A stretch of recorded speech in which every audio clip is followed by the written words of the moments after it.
What's up, my Central Unit? It's the Central Man here, so back again with another classic WrestleMania pay-per-view review. So, we're going back to Toronto, Canada. I'm reviewing WrestleMania 18 or WrestleMania X8 at the Toronto Skydome. Right now it's called the Rogers Centre in Toronto, Canada.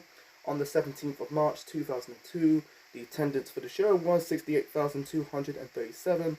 This show received about 860,000 pay-per-view buys, a downgrade than the WrestleMania 17 buy rate. It was at the Astrodome in Houston, Texas. The main event of WrestleMania 17 was Rock Austin 2 for the World Wrestling Federation title. I think that match was a no DQ match. And WrestleMania 17 received the biggest buy rate for WrestleMania for the company at the time until WrestleMania 23 in 2007. That was known for the Donald Trump WrestleMania. Yeah, WrestleMania 17 received about 1,040,000 pay-per-view buys. WrestleMania 18 is the first WrestleMania in Toronto since WrestleMania 6 in 1990. That was known for the Ultimate Challenge, Hogan vs. Warrior, Andre turning babyface. So WrestleMania 18 or WrestleMania X8. I don't know why they keep calling it X8. I think the last three WrestleManias, you had I think it was WrestleMania 16. It was known for they call it WrestleMania 2000. WrestleMania 17 they call it WrestleMania X7, and this WrestleMania 18 they call it WrestleMania X8. Why they did this, I don't know. Why they keep putting X to it, we get it. They stopped it when they did the following year's WrestleMania 19. You had the Roman symbol logos after the WrestleMania name. They stopped doing that. I think it was at WrestleMania 33. I don't know. Anyway, so WrestleMania 18. I'm gonna just call it WrestleMania 18. Anyway, so this is the final WWF WrestleMania. Yeah, the last WrestleMania under the WWF name, because 2 months later in May, WWF became WWE. And this is technically, this is what I think it's the second last pay-per-view of the Attitude Era. Don't give me that fucking, WrestleMania 17 is the last pay-per-view of the Attitude Era. That's a crock of shit. I think Backlash 02 is technically the final pay-per-view of the Attitude Era, because really at this moment in time, the Attitude Era is nearly coming to an end. Because 2002 is a transformational period for the for the WWF slash WWE. WWF will become WWE. The brand extension, and the Attitude Era will become the Ruthless Aggression Era. So a transformation period for the company in the year of 2002. Anyway, so the commentators for the show is JR and the King. This is Jerry the King Lawler's first WrestleMania since WrestleMania 16, because he wasn't at WrestleMania 17 last year. He quit the company, because they fired at the time Lawler's wife, the Cat, Stacey Carter. He came back the Raw after Survivor Series.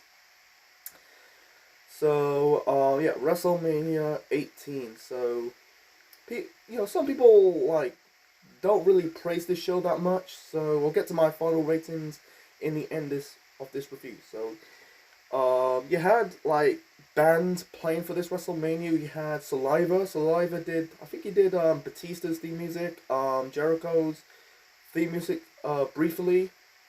I think they sung the WrestleMania X8 theme music, and also you had Drowning Pool. I think it's the same band. They sing Let the Bodies Hit the Floor. So anyway, so the first match by the way, before that you had on Heat, you had Rikishi, Scotty 2 Hotty, and Albert taking on Mr. Perfect, Lance Storm, and Taz. What a waste for Mr. Perfect, man.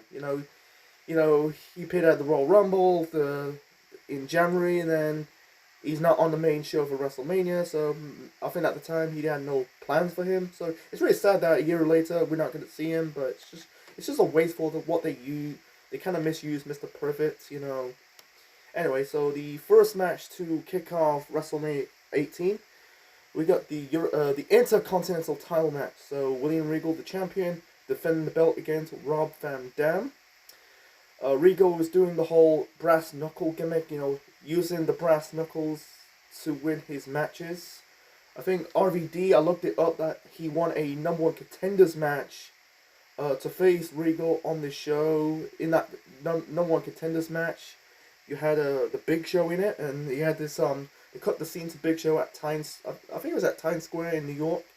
You know, had no plans for the Big Show. It's funny that he ended up being part of the NWO after that appearance at Times Square, attending WrestleMania 18 in the fans at Times Square. So no really build to this between Regal and RVD. I'm guessing like it's a bit thrown away. Yeah, like I say, he just won a triple threat match. I think it was a triple threat match. Against it was just RVD, Lance Storm, Big Show. The match was good. Really, this is RVD's first WrestleMania match because he debuted the previous year in 2001, part of the Alliance in the Invasion storyline. Both former members of the Alliance. Regal was the commissioner of the Alliance at the time. So yeah, back and forth match between RVD and William Regal. I feel like one more of the time Regal was trying to use the brass knucks. Earl Hebner, not Earl Hebner, his son Brian Hebner took the brass knuckles off the hands of Regal. And before that, I think Regal put on the brass knuckles and RVD kicked the brass knuckles away. That was cool. I think Regal hit like an Irinagi onto RVD. He saw a bit of the neck injury. He saw like his head. He turned out to be fine. He didn't got hurt.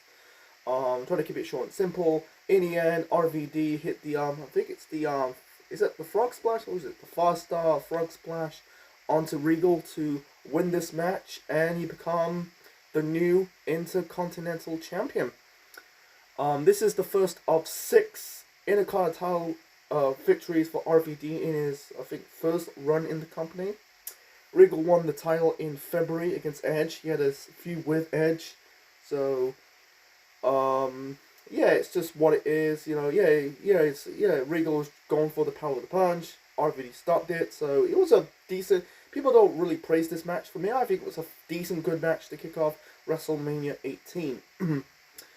So the next match, this is for the European Championship. I think this is the last. This is on the note that this is the final time that the European title. But before we get to that, we'll get to that more in shortly. So, the next match. This is for the European Championship.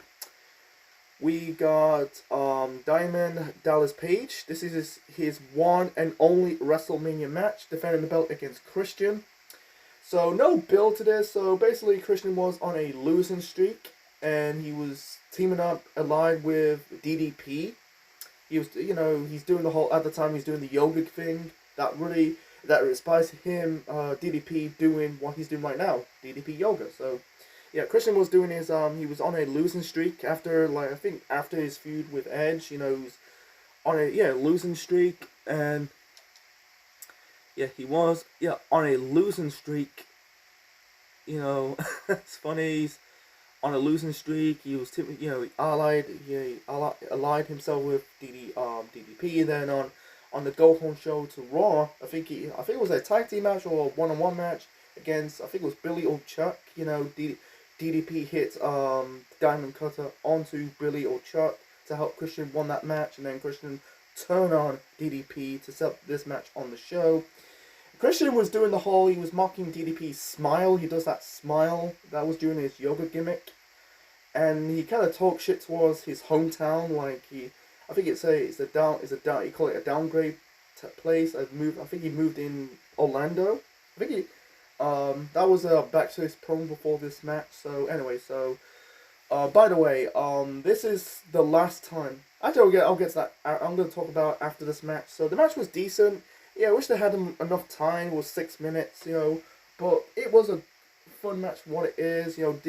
Christian was doing also. He did the whole smile, the mannerisms of DDP. He did the DDP taunt. I think Christian hit like his not a DDT. It's kind of like reverse DDT. I don't know what it's called. In the end, DDP hit the diamond cutter onto Christian to win this match, and retain the crew of the European title. So, and by the way, this is this is the first European title match since WrestleMania 16. You know, they did the whole Euro Continental title match. You know, at the time, Angle was the Euro Continental champion.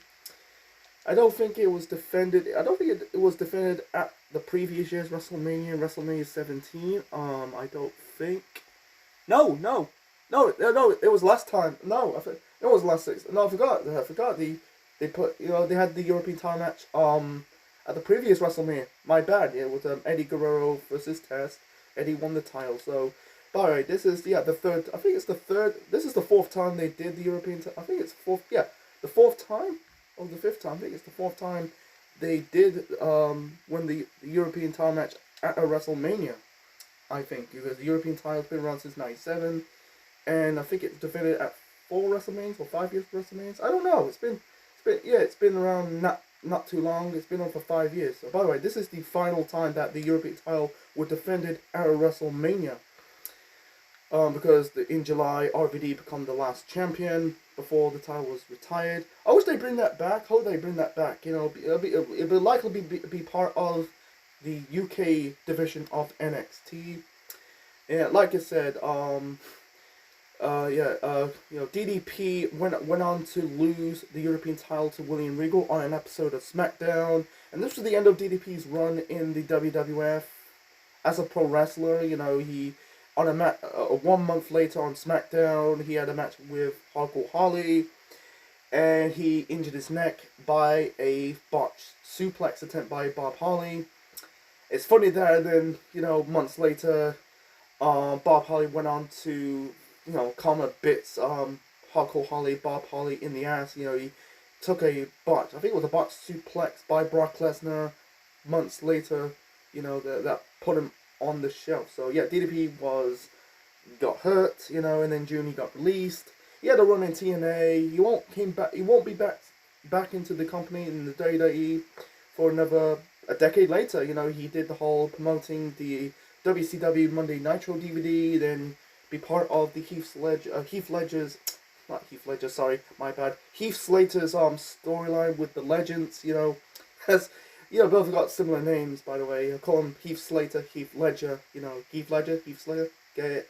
So DDP hits the diamond cutter onto Slater, and then he went. Yeah, I think he appeared at the competing at the 2015 Royal Rumble match, and then he got inducted into the Hall of Fame in 2017. So yeah, his run in the WWF was disappointing. I think he got fed by the Undertaker. Had the Undertaker's wife Sarah pinned him. I think it has to do with his age. At the time, I think he was around. He's 45. He was 45. I think he was too old at this moment in time. If he was a little bit younger, maybe plans will work different. Or maybe it will work differently for DDP in WWF/WWE. So anyway, enough of my rambling. So moving on to the next match. So the next match, this is a hardcore match for the WWF Hardcore title, and also this is the last time that the Hardcore title will be defended at WrestleMania, because months later, I think the last Hardcore champion in the WWE, WWE will be in March. Was RVD. Jesus Christ, RVD will become the final champions of the European. He'll be the last champion of the European and Hardcore titles. Shit, man. Drink it in, It's a shame we don't. Yeah, you got that crappy 24/7 title in today's product. But drink it in, because RVD become the final champions of the European and Hardcore titles. Anyway, so you had Maven defending the belt against Goldust. Maven won the title in, I think it was February, against the Undertaker, the mastermind of the biggest upsets of the Royal Rumble. And then I think The Rock defeated The Rock helped Maven defeat the Undertaker for the Hardcore title. This was during the feud between Taker and Rock, leading up their match at No Way Out. So I think it because they've been doing the whole 24/7 thing You know, it was kind of like dying to death a little bit. You know, some people like it, some people hate it. You know, but yeah, this was Maven's actually his second reign, because yeah, he won his first reign against the Undertaker on an episode of SmackDown when The Rock beat the Undertaker for the title. Not The Rock beat the Undertaker. Rock helped Maven beat the Undertaker for the title, and then he dropped the title to Goldust, and then he won the title back from Al Snow a day later on a SmackDown. This was a tape delay. Well, it's just like I'm trying to I'm on Wikipedia to get more of the information. By the way, anyway, the match was okay, nothing special. It was just what it is, you know. Goldust and Maven were fighting with golden objects because Goldust, you know, I think this was Goldust's first WrestleMania since WrestleMania 15 in 1999, because he spent most of the times in WCW, came back in at the Royal Rumble in January. So yeah, they were fighting with golden objects, golden shovels, and golden trash cans. In the end, Spike Dudley came out of nowhere to, you know, I think like both Goldust and Maven hit each other with golden trash can lids, and then Spike Dudley came out of nowhere, pinned Maven, and become the new Hardcore Champion. And let's get to let's talk about more of the Hardcore title. They did multiple segments about the title. I thought it was going to be typical, like, segments. Some of these segments came off like you probably see on Raw and SmackDown, but I'm gonna let it slide a little bit.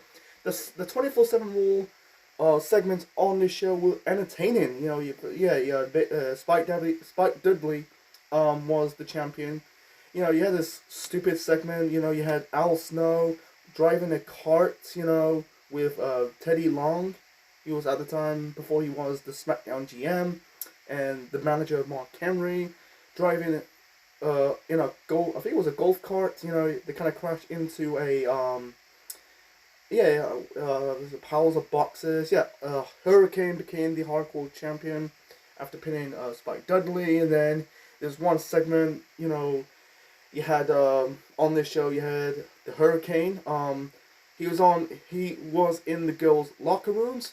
He had the Godfather's hose. That was kind of funny. And then, yeah.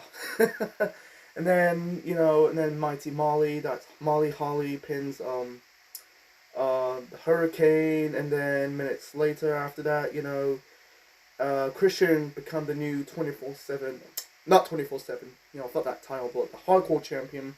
After, like, there was before it was a normal door, but instead it was these doors you open from the top and the bottom part of the door. Christian opened the top half, knocked him Mighty Molly out. Christian pins Mighty Molly to become the new Hardcore Champion. And then the final Hardcore title segment on the show, you know, basically Maven got his last laugh, and yeah, you had you know, Maven ping Christian. Christian was about to, you know, he lost the European title match against DDP.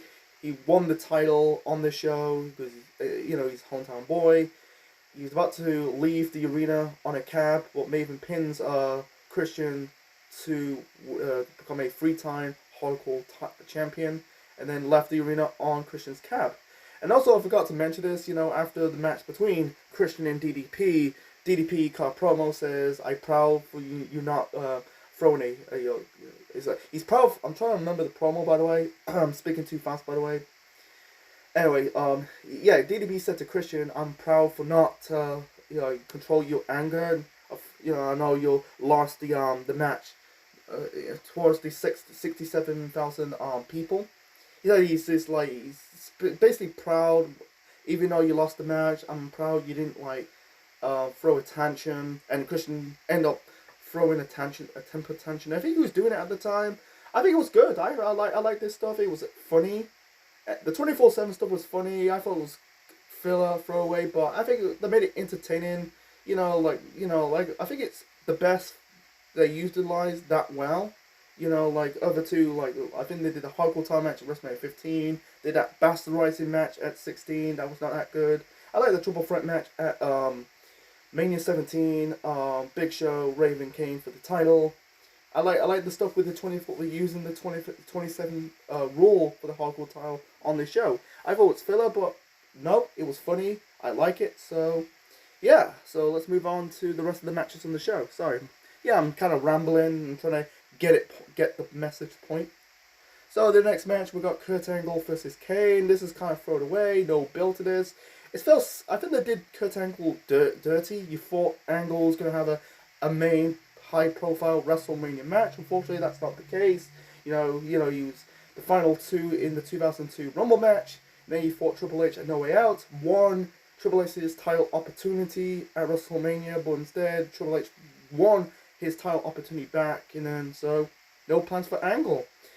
This is thrown away. I think it was added to the last minute. I heard original plans. This was just rumors, by the way, folks. That the original plans, they were supposed to have Kurt Angle versus Sting. There was rumors they're about to sign Sting. Unfortunately, I'm guessing Sting at the time was still sitting down. He's still on the Time Warner contract. Unfortunately, he didn't want to come. He's still an active wrestler at the time. It's very funny. He ended up fighting Angle and Sting went on to fight each other years later in TNA. Sorry. And also, there was also another rumor that there were plans to have Kurt Angle versus Bret Hart. I wish they did this at WrestleMania 18 because it's in Canada. But, unfortunately that's not the case. Bret was still on bad terms with the company after the events of the Montreal Screwjob at Survivor Series in 1997. I think there were plans to have him having a match in 2003, 2004-ish. Unfortunately, that never happened because Bret had the stroke. So it's a damn shame. That would be a good match between Angle and Bret. USA versus Canada. By the way, Angle cut a promo, said if the Canadians won the gold medal in figure skating, I end up shooting my brains. I won the gold medals with honor. I don't complain and bitch. So, and because at the time came off after the events of but came off after the Winter Olympics. I don't know. This is 2002, by the way. I'm not really a big fan. I prefer these Summer Olympic Games over the Winter Olympic Games. It don't really do nothing to me. That's just me. Anyway, so the match between Angle and Kane, people don't really like this match. Well, for me, I think it was a fun match. Kane chokeslam Angle, but Angle's foot on the ropes. I think Angle attempts to. I thought Kane was gonna tap out with the I think he hit Kane with the Angle slam. I think he kicked out from the Angle slam. I think Kane was about to tap out because Angle locked Kane in the ankle lock. Sorry. I'm stumbling, by the way. I'm also speaking too fast. I'm trying to keep it slow and simple. So, Angle locked the hold on. Kane, I think, reached the ropes. I thought Angle hit a Angle slam off the top rope, but it was a normal suplex. Yeah, the match was really good. In the end, he got the victory. I think he rolled up a dirty pin onto Kane. His foot's on the ropes for the win. So it was a fun match for what it is, And I think this is one of Kane's last match for now. I think he got hurt. I think he got hurt. He got hurt by the NWO. He got attacked by the NWO. I think he went up. Yeah, I think he got attacked by the members of the NWO. He was doing. He's gonna call. I think he was at this moment in time. He will call his fans the Canaanites. You can tell the moving that Kane was moving to a comedy figure at this moment in time. Sometimes people like it, others don't. He did a spin on it a decade later when he's doing the whole team hold no stuff with Daniel Bryan. So he got attacked by the NWO. And then I think he took some time off, and then he came back, new mask, half mask, and a new outfit and a new theme to feud with the Un-Americans. So it was a fun match for what it is. So next match, this is with build. This is a no DQ match. This is we had the Undertaker taking on Ric Flair. So they've been feuding for months now between Taker and Flair. Ric Flair cost the Undertaker a match at No Way Out against The Rock. It was a little bit bullshit, with Ric Flair and Vince. It's run-ins at the time. It was the Attitude Era, but Taker, Flair cost Taker the match against The Rock, and then Ric Flair refused to face the Undertaker at WrestleMania, so Undertaker went personal. This is a personal rivalry, by the way. Undertaker attacked Arn Anderson, and he went further, attacking his son David Flair. And then they had this board meeting that Flair lost his control, his half control start to fence. That's a little bullshit because he ended up getting his power back. You know, they ended up doing that full control match later on in the year before they did the whole GM stuff. So yeah, they ended up like fighting, brawling. You know, I don't think David Flair had a match in WWE. I don't think so, because it's funny they made him as a bit of a star in WCW, but in WWE he was non-existent. You know, and then he was in TNA years later when Flair was in the company, but he was kind of more behind the scenes stuff, but not as a character. Beats me. Anyway, so yeah, I think it's the first match of the streak with a match stipulation. The next time they did that will be the following year's WrestleMania. It was a handicap match between it was supposed to be a tag team match, you know, Undertaker and Nathan Jones versus Big Show and A-Train, but they turned it into a handicap match because Nathan Jones is shit. And then the next stipulation match after that was the casket match at Mania 22 against Mark Henry. This was good. I really like this match. Ric Flair, in the age of 53, can still go. I really like this match. You know, Taker was bleeding. He was bleeding in the cheek. Flair was bleeding. The no DQ stipulation it really helped Taker and Flair. I really enjoyed this match for what it is. You know, you had Arn Anderson came out. Basically Flair, you know, locked Taker in a figure four leg lock. But I think Taker didn't count it. Kind of managed to grab Flair by the throat, hit him with a choke slam. You had referee bump. I don't want to give a shit about the referee bumps. It's just what it is, you know. Yeah, Arn Anderson came out trying to help Flair defeat the Undertaker. Hits Undertaker with a spine buster. Yeah, he got attacked by the Undertaker. You know, he ended up bleeding in this match as well. Arn Anderson, his fellow Horseman teammate. And I think also Dean Malenko was also with the company at the time. He was kind of like a road agent at this point. So anyway, so I'm trying to keep it short and simple, folks. I think Taker was going to hit Flair with the last ride, but instead, it looks like it's going to be a botched last ride, but instead, I think Flair attempted to counter it, but instead, Taker hit the tombstone power driver onto Flair to win this match, to extend the streak in 10-0. So, like I said, really good match. I really enjoy.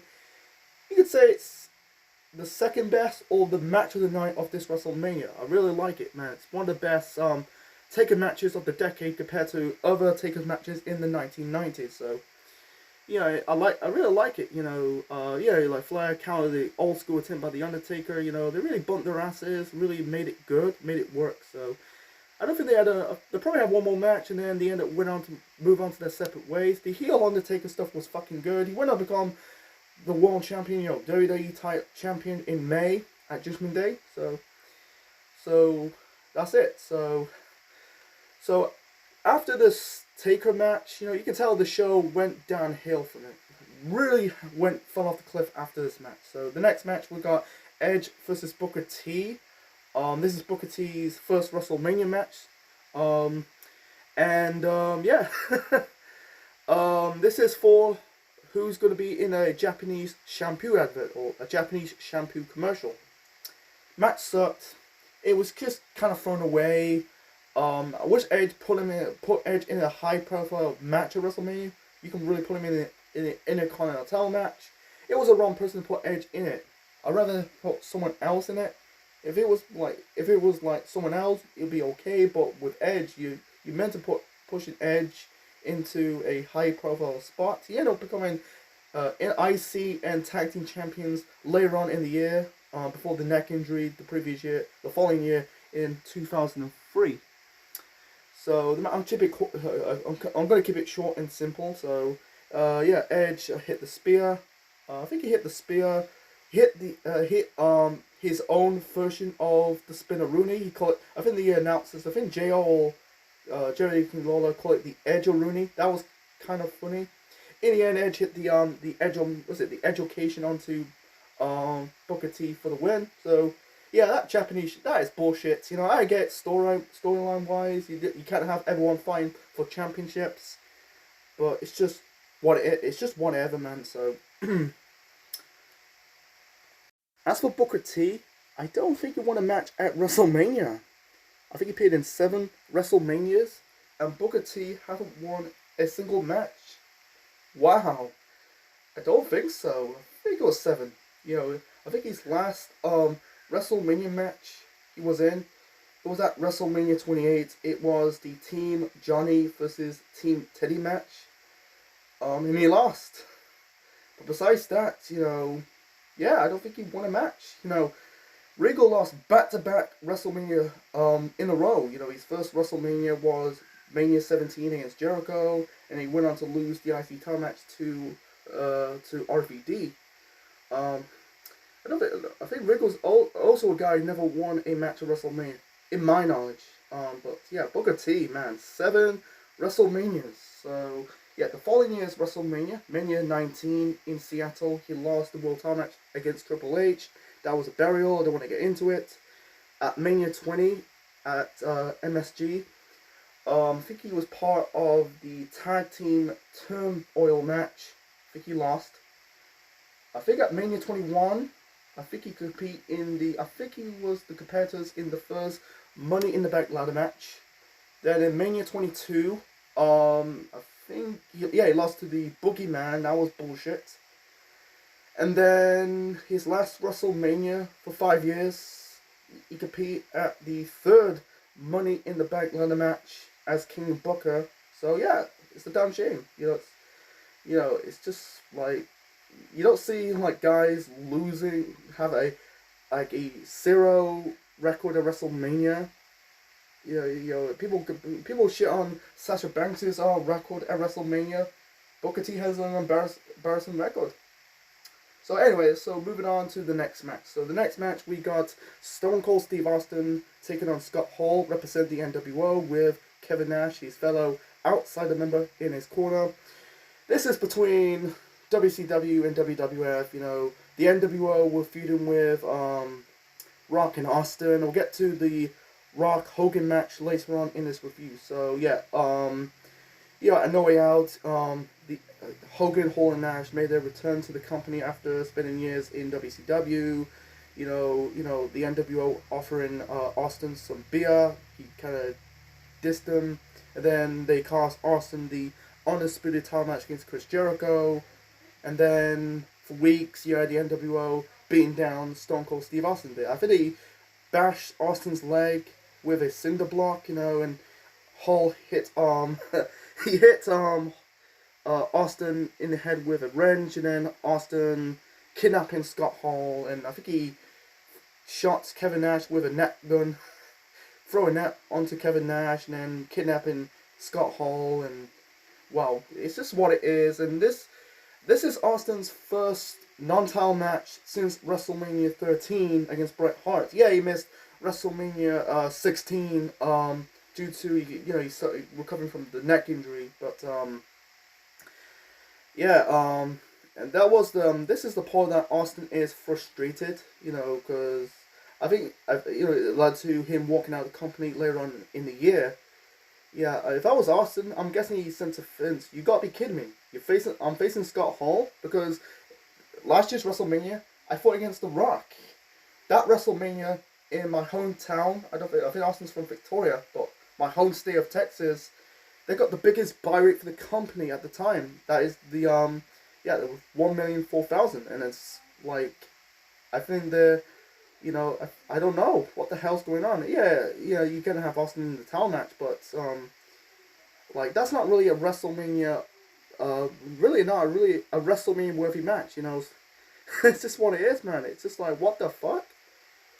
What the fuck? It's like, yeah, I'm not crapping on Scott Hall, because I can't say that, because in our current timeline we're in, Scott Hall had passed away. It's not really, it's okay for Backlash or Judgment Day, but at WrestleMania? Kidding me? I think Austin was frustrated behind the scenes. You gotta be kidding me. I fought against The Rock, in my home state of Texas, with the biggest buy rate. It was at the time one of the biggest WrestleManias, at the time, to this. And also competing in multiple title matches in previous WrestleMania. Now I'm facing Scott Hall, who's been in the company for 1 month. Anyway, so yeah, the match between Hall and Austin sucked. And also, I think this was Scott Hall's first WrestleMania match since '96, I think, or '95. I think he could be at WrestleMania 12. I think it was WrestleMania 12. Yeah, this is. I think it's technically Scott Hall's first. I think it was WrestleMania. I'll look it up right now. So no, don't think he was on a poster. So I say WrestleMania 11. So I think. Look, I'm on Wikipedia, folks. So it really helped me. On Wikipedia and also doing this review at the same time.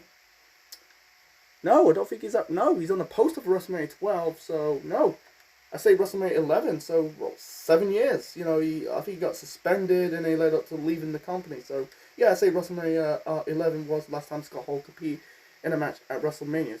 And the match sucked, sucked. It was more of a stunning match between Stone Cold Steve Austin and Scott Hall. I don't think Scott Hall hit the outsider's edge on Austin. He had Austin attack Kevin Nash. Nash got involved too much in this match. He ended up when Austin hit the first stunner onto Hall, he pulled the referee, that is Tim White. This is one of Tim White's final few matches as a referee before he got hurt in the Triple H Jericho Hell in a Cell match at Judgment Day. Yeah, too much of Hall getting involved, too much stunners.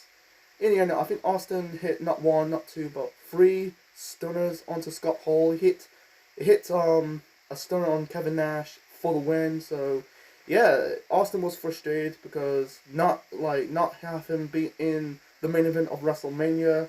I'll get to more of it when we get to the Rock Hogan match. So, and by the way, 2 weeks later, he had a non-show Raw and SmackDown.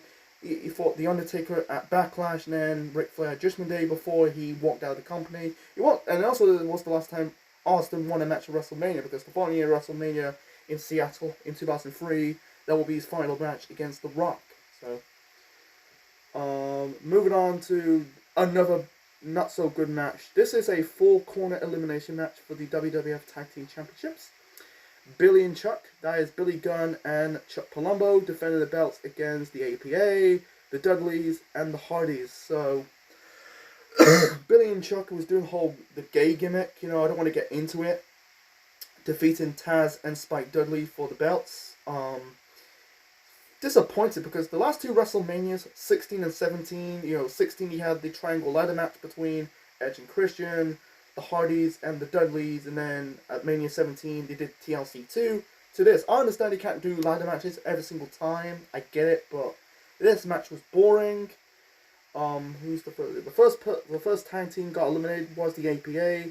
They got eliminated by the Dudleys with the with the 3D, and then the most memorable moment in this match has to be Stacy Keibler, because Stacy Keibler was the manager of the Dudleys.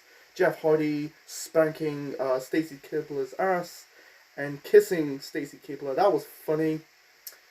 Big Show did it at Vengeance, because at this moment in time, I think Stacy Keibler was the hottest woman at the time in pro wrestling.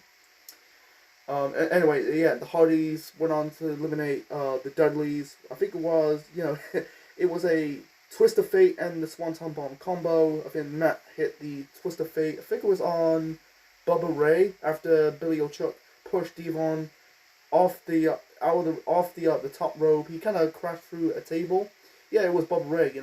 Matt hit the Twist of Fate. Jeff hit the Swanton Bomb to eliminate the Dudleys.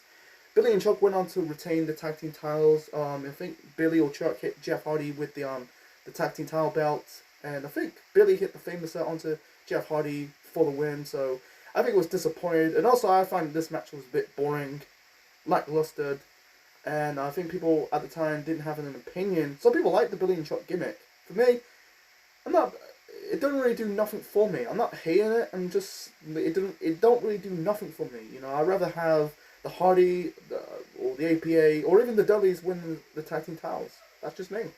I think they went on to hold the belts, later on in the year, ended up dropping the tag team title belts. I think this is one of the last WrestleManias with tag team titles on the line with a single tag team title division, because this is the final WrestleMania, before they did the first brand split, and they end up doing 2 tag team title matches at WrestleManias, for the in future WrestleManias in the Ruthless Aggression era for the World and the WWE tag team titles. So, Moving on to, this is technically, you could say, match of the night by default, in my opinion. We got The Rock taking on Hollywood Hogan. This is Hogan's first WrestleMania match since WrestleMania 9 when he defeat Yokozuna for the title after he defeat Bret Hart. So yeah, Hogan blamed the fans for turning on him.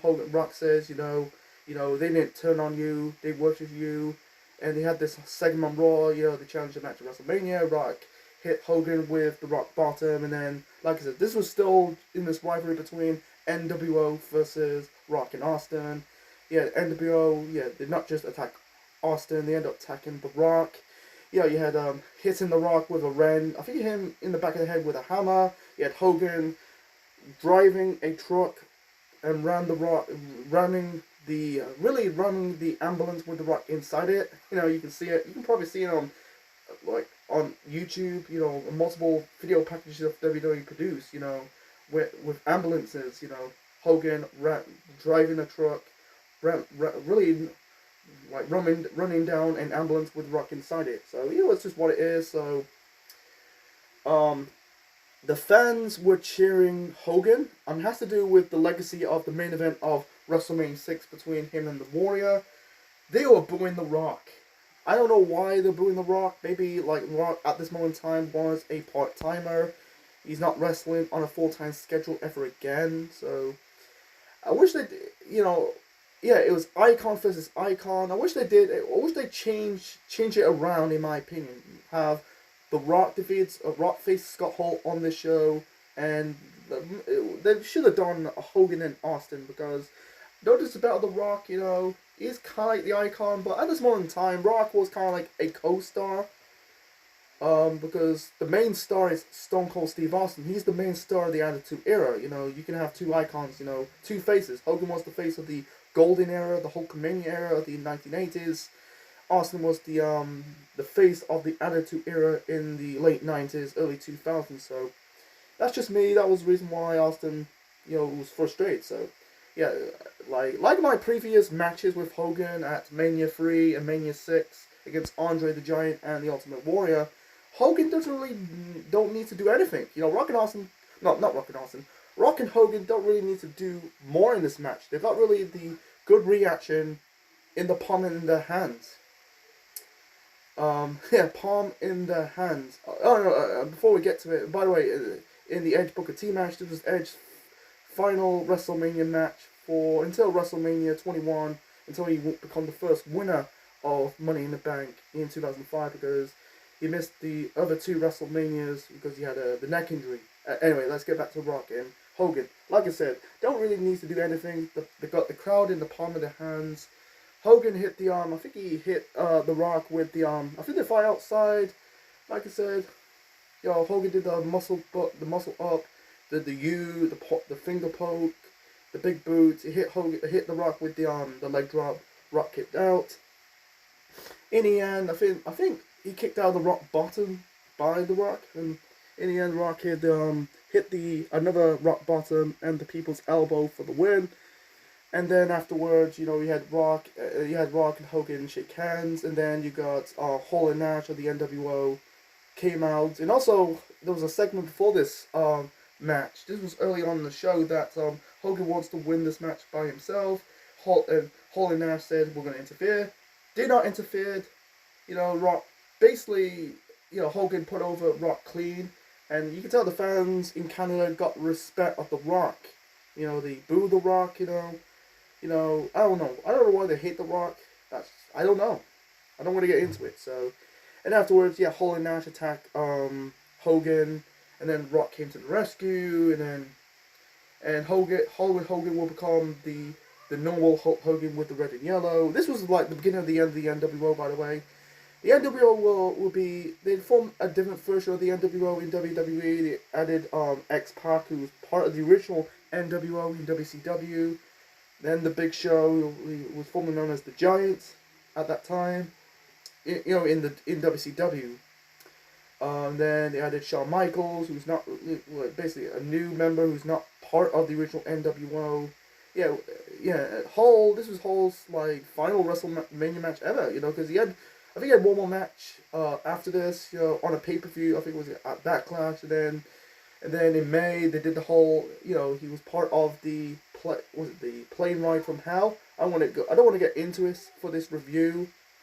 You have to go watch Dark Side of the Ring. They cover that episode, that segment, really well. That topic, plane ride from hell. I think Impact Wrestling suspend Tommy Dreamer. Anyway, so Hall got fired for substance abuse. He came back years later. Get inducted into the WWE Hall of Fame. I think it was in 2014. I think it was 14 or 15. Maybe 13? No, I don't think it's 13. I think it's 14 or 15 when Hall got inducted into the WWE Hall of Fame. So moving on to, this is a triple threat match for the WWF Women's title. Jazz defending the belt against Trish Stratus and Lita. I think it was the right call having Trish dropping the belt, because I think at the moment in time, back in 01, she was too green. I think you can tell Trish was soon to be getting better. I think it's first of 5. I think Trish won it 5 times in her career. Her last one was in 2006. Jazz is not really. I don't think she's inducted in the WWE Hall of Fame. I think she never got any respect. Maybe I don't know if she left the company on bad terms. I don't know. Jazz won, defeated Trish Stratus. On an episode of Raw in February. Yeah, they kind of after this they would trade back and forth for the title. Trish won a second one in May of that year. Yeah, Trish went on to win it in 2006. She won 7. A 7-time women's champion. I'm trying to look it up. How many times? I think Leah won it 4. Trish won it 7. So the match was nothing special. Match was nothing special, man. I think it was a bit boring. You got good workers. Trish was not quite there yet in that caliber, but I think Jazz and Leah kind of carried her. Yeah, not really a good match. I think it's a bit forgettable, kind of a throwaway, by the way. I think Leah got. I think Trish. No, not Trish. Jazz hit. I think it was a suplex off the top rope onto. I think it was a suplex. I think it was a suplex. Jazz. Yeah, it was a fisherman suplex. I think it was off the top rope onto Lita for the win and retains the title. Like I said, Trish went on to facing Jazz at Backlash the following month, and then winning the title in May, and then went on to dominate the women's title scene for the next 4 years with Lita. But Jazz was gone after this. I don't know. I don't want to get into it. So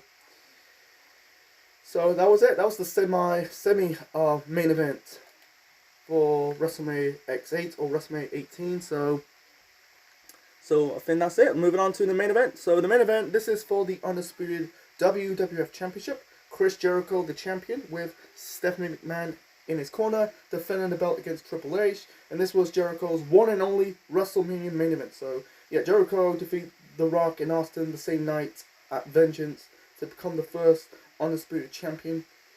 Triple H, who was out of action since May of 2001, he injured his quad in the tag team title match with him and Austin, the 2-man power trip, taking on Chris Jericho and Chris Benoit. Triple H came back in the beginning of 2002, the first Raw of 2002, won the 2002 Royal Rumble match, and had this whole storyline between him and Stephanie McMahon. Their marriage is over in kayfabe. Yeah, they got married in 2003. I think it was 2003. They got married in real life. So yeah, Jericho was kind of like the third wheel. This is all about a dog. Jericho killing Triple H's dog Lucy. I think that's a bulldog. And I think on the Go Home show, Triple H re-injured his quad. I'm guessing that's a work. And also, Triple H said, this is backstage, by the way, he said, if the title's not in the main event, they're gonna piss on everybody who held that belt. I don't want to get into it. I think Triple H also, I think it's this show, or maybe it's at Judgment Day, when they had that Hell in a Cell match, that Triple H buried Jericho in a Canadian radio interview. So yeah, the match was, in Triple H's matches of WrestleMania, this is in the middle.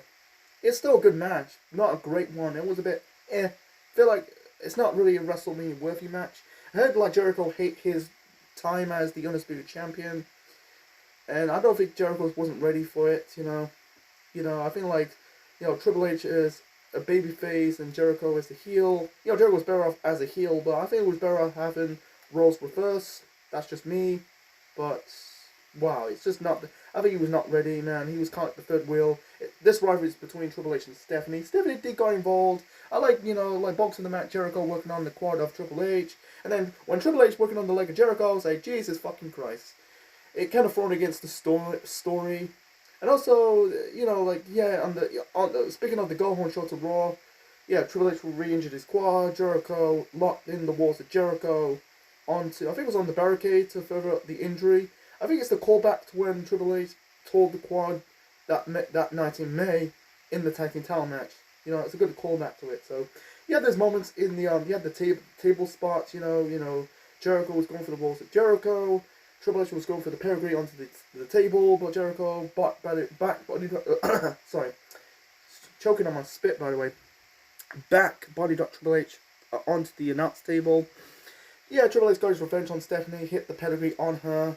A lot of referee spots, referee bump. It's the Attitude Era at the time. Don't give me that shit about Mania 17 was the last one in the Attitude Era. No, it's not, in my opinion. But anyway, so you had referee spots. You had, I think, like when Triple H was trying to pin Jericho, Stephanie basically I think he elbow dropped the referee. I don't know who referee was that. I don't know. Anyway, so in the end, I think Jericho didn't really hit Triple H. Didn't lock in the walls of Jericho completely. Didn't hit the moonsault, the lion salt. This is before Jericho doing the cold breaker. This is just before he was doing the cold breaker, and right now the Judas effect. But basically, yes, people. I think this finish was a bit anticlimactic, a bit rushed. Jericho, basically Triple H hit one pedigree onto Jericho, and that was it. That was it.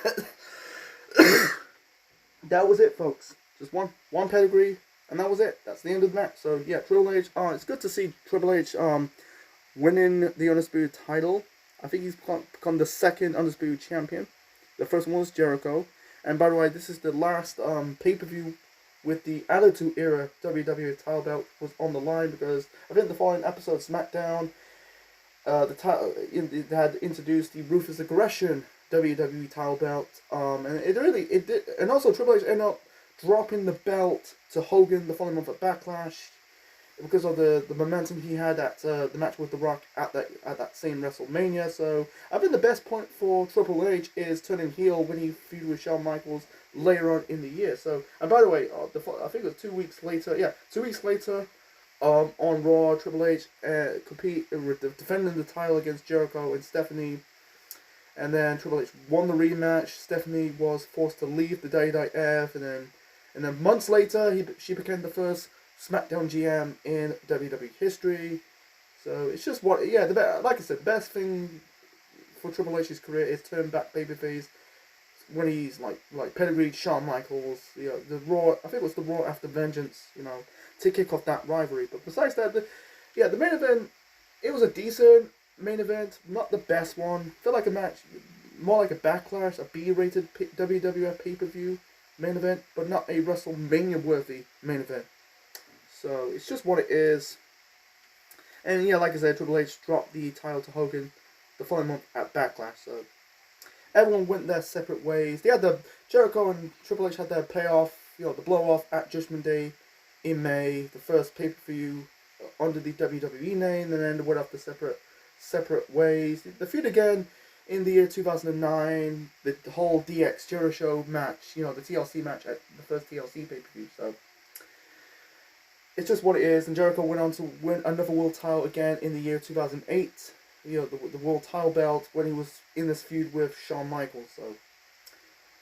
So anyway, so my final rating for WrestleMania X8 or WrestleMania 18, I'm gonna give it 8.5. 8.5. It's a really downgrade than the rating for I rate WrestleMania 17. I give it a 10 out of 10. This is a 8.5 out of 10. The first half of the show was good. with the let's go to the good. So like the opener, the European title match, the IC title match, in the opener, the European title match, Angle, the hardcore title thing. I put it also in the good as well, like the 24/7 segments. They played a purpose in this WrestleMania. Angle Kane was decent, and also Undertaker Ric Flair was really good in the no DQ match. And also put the main event in the good between Triple H and Jericho for the Undisputed title. But besides that, the only thing in the okay has been the first portion of this hardcore trilogy of the show. Hardcore title match trilogy. Maven and Goldust. For like a match you probably see on Raw. And speaking of it, he goes the Raw after Mania 18. You had the debut of Brock Lesnar. But besides that, some matches were disappointing, like Edge versus Booker T, Stone Cold Steve Austin versus Scott Hall, the four corners elimination match for the WWF Tag Team titles, and the Triple Threat Women's title match is also disappointing. And also I'll put Rock and Hogan also in the good. I've got to put that in the good. You know what? Let's give it 8 out of 10. Fuck it. Let's get it 8 out of 10. Like I said, between Mania 17 to 19, I put it in the middle.